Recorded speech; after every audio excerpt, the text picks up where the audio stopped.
Ei, hola, què tal? Anem a continuar en aquest cas el curs de Google Drive i anem a parlar en aquesta ocasió de Google Sheets o fulls de càlcul de Google, val? El primer que et volia comentar és que això no és un curs de fulls de càlcul de Google a l'ús, sinó que en aquest vídeo ens centrarem d'aquelles coses que són diferents respecte de l'Excel de Microsoft, d'acord? Vale, llavors, primer parlem dels avantatges, potser els avantatges i desavantatges del Google Sheets, de fulls de càlcul de Google respecte de l'Excel de Microsoft, d'acord? Bé, en quant als avantatges, el primer que podríem destacar és que és gratuït, val? Respecte al contrari que l'Excel, que és de pagament. En segon lloc, podríem destacar doncs, que els arxius queden automàticament guardats en el núvol i això ens evita problemes de pendrives, de pèrdua d'arxius i coses d'aquestes. També podríem parlar de que és molt fàcil, igual que en tot el software de Google, és molt fàcil el treball col·laboratiu, és molt fàcil que dues persones treballin al mateix temps en el mateix full de càlcul. També podríem parlar de que es fan còpies de seguretat automàticament i també una altra cosa que podríem destacar és que és molt similar a l'Excel de Microsoft, d'acord? De manera que si ja coneixes aquest software, si ja coneixes l'Excel, la corba d'aprenentatge doncs, és realment petita, val? Perquè tot és molt intuïtiu, tot és molt conegut, d'acord? I tot us sonarà molt. Vale? En quant als desavantatges o inconvenients del fulls de càlcul de Google, podríem parlar de que necessita una connexió a internet. Si no hi ha internet no és possible treballar. També que no és tan potent com l'Excel, val? Llavors per la majoria de mortals és suficient, però segons quines coses hagis de fer anar amb el, amb el Google Sheets, doncs és possible que no les tinguis. Val? És possible que vinguis d'un Excel on podies fer algunes coses i que en el full de càlcul de Google no les puguis fer, d'acord? I també potser com a inconvenient podríem dir que necessites un compte de Google, val? És obligatori. Llavors, jo imagino que ja el tens si estàs aquí, però si no el tens o no t'agrada o utilitzes un altre correu electrònic o alguna cosa així, doncs a lo millor doncs, és un inconvenient per a tu, vale? Jo crec que és un inconvenient petit, però podria ser un inconvenient.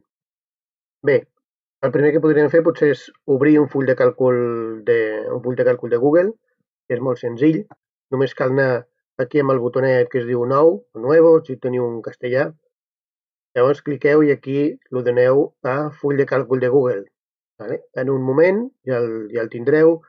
Si us fixeu, doncs hi ha un full 1 que en l'Excel doncs, hi ha el full 1, el 2 i el 3, però tot és molt similar i aquí teniu el nom. També és molt similar a d'altres programes de Google, el Google Docs, per exemple, de manera que el que parlàvem abans, no? Que la corba d'aprenentatge se suavitza molt.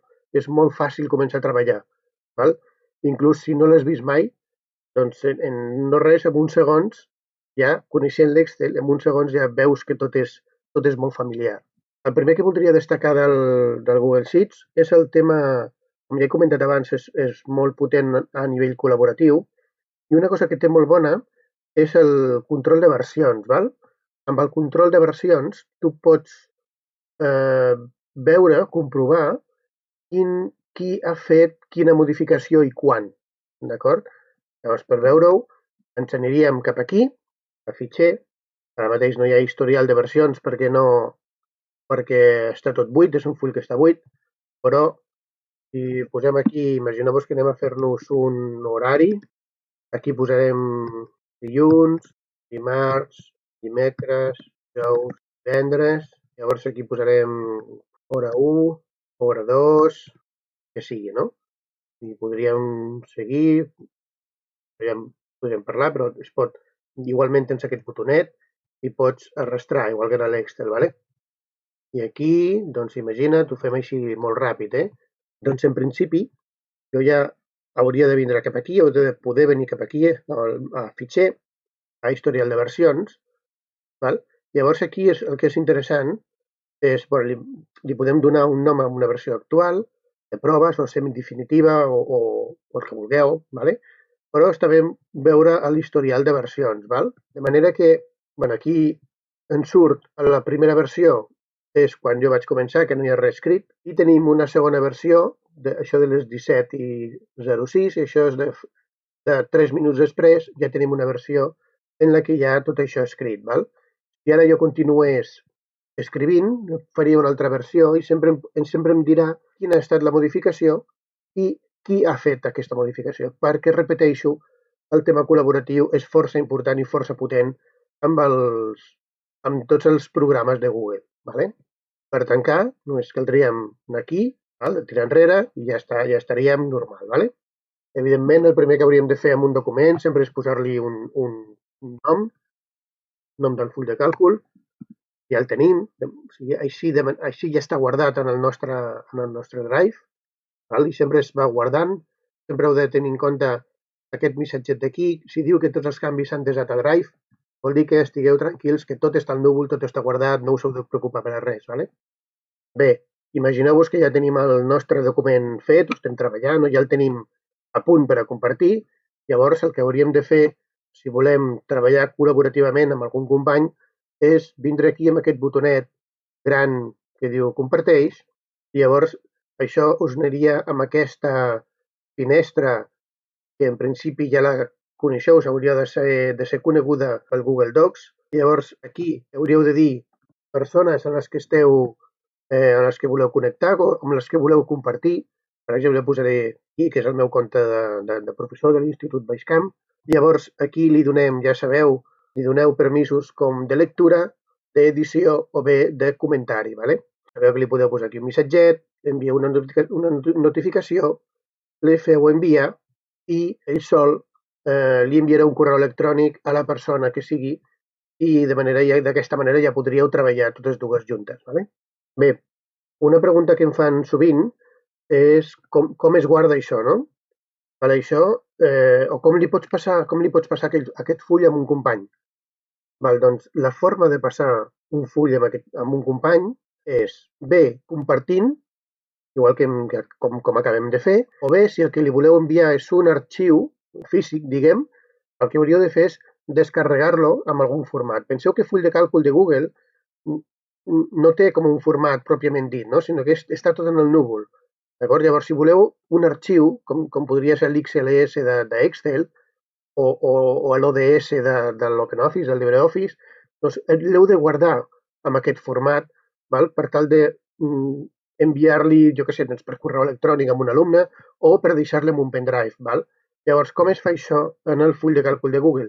Doncs hauríeu d'anar aquí a fitxer, hauríeu d'anar aquí a baixa, vale? I aquí tindríem els diferents formats que tenim per a desar el nostre full de càlcul de Google amb un format, diguem, físic. Vale?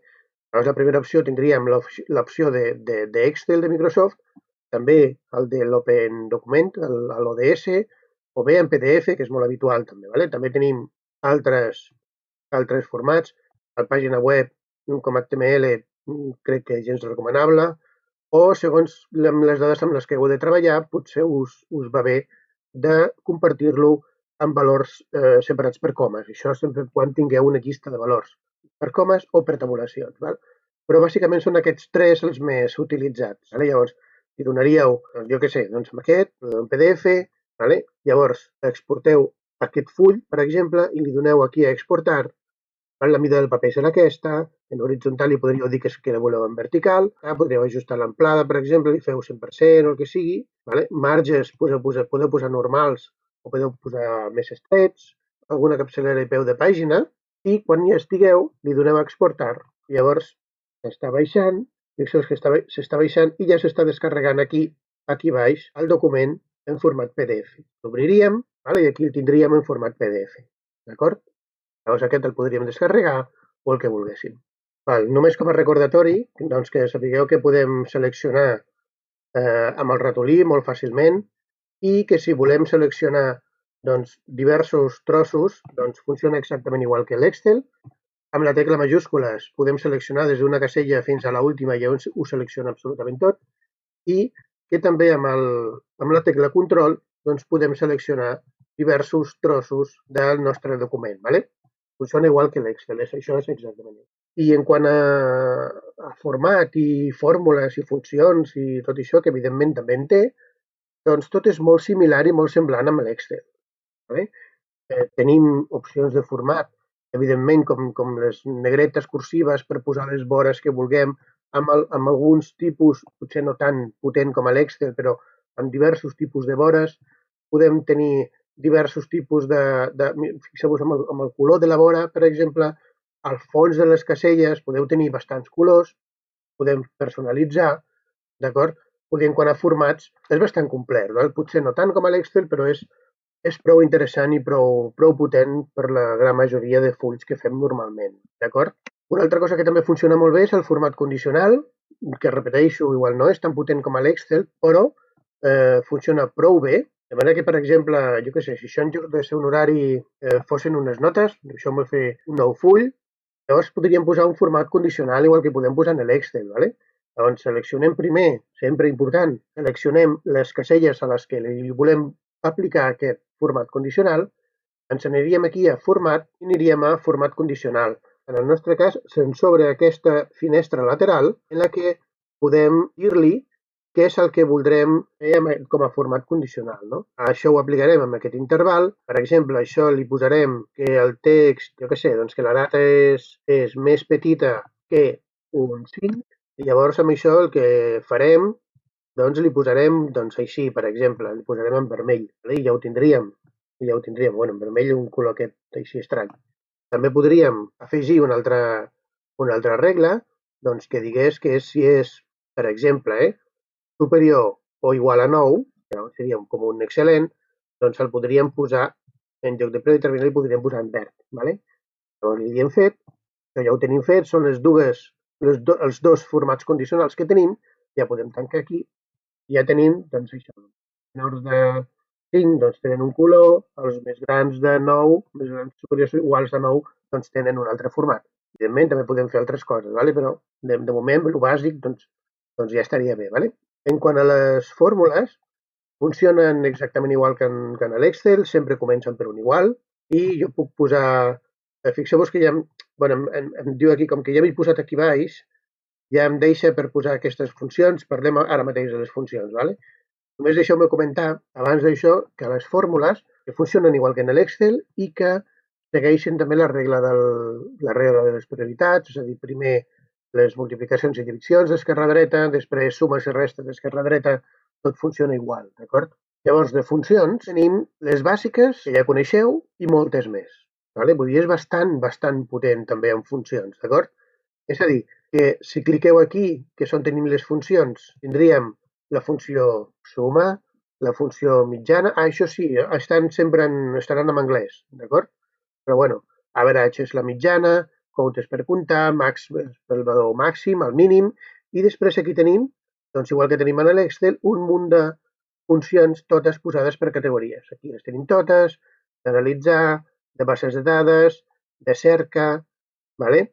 Per exemple, la funció buscanube, que igual us sona, igual la coneixeu, doncs aquí en el full de càlcul de Google doncs es diu VLOOKUP, d'acord? La cerca en vertical. O, per exemple, doncs no ho sé, les finances, hi ha diverses també, estadístiques, n'hi ha un munt, hi ha l'average, hi ha un munt, també hi ha moltíssimes que jo no et desconec, evidentment, També hi ha algunes especials de Google, val? Per traslladar, per exemple, per una imatge, vale? També hi ha d'informació, hi ha lògiques, evidentment, hi ha la funció if, evidentment, també, que és la funció sí, tan potent, que tant l'hem treballat amb l'Excel, doncs també existeix aquí.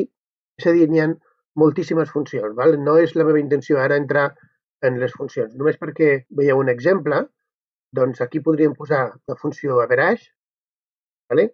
I aquí ens diu, fixeu-vos que aquí ens diu sempre els paràmetres que pot tenir, vale? Es pot donar un exemple, ens diu quin valor ha de ser aquest, doncs el primer valor interval que cal tenir en compte, i teníem aquí per fer més informació. Vale? Llavors aquí li posaríeu aquest rang, vale? Llavors si li feu intro ja teniu aquí la mitjana doncs, que l'acaba de calcular, així com a exemple. Bé, això és tot el que us volia comentar de fulls de càlcul de Google. Evidentment que té moltes més opcions, hi ha molta cosa, hi ha coses de formats que són totes molt semblants amb l'Excel, segur que té alguna cosa més. Evidentment podem inserir gràfics i podem inserir files, que això no hem parlat, però funciona exactament igual que en l'Excel. Podem inserir dibuixos, podem inserir imatges per aquí, el que vulgueu. Hi ha cosetes, però que són molt bàsiques, molt intuïtives, i que jo no estic segur que no tindreu cap problema en jugar una mica i esbrinar-ho per vosaltres mateixos. Vale? En fi, res més. Ja ens veiem en el següent vídeo, d'acord? Vinga, adeu.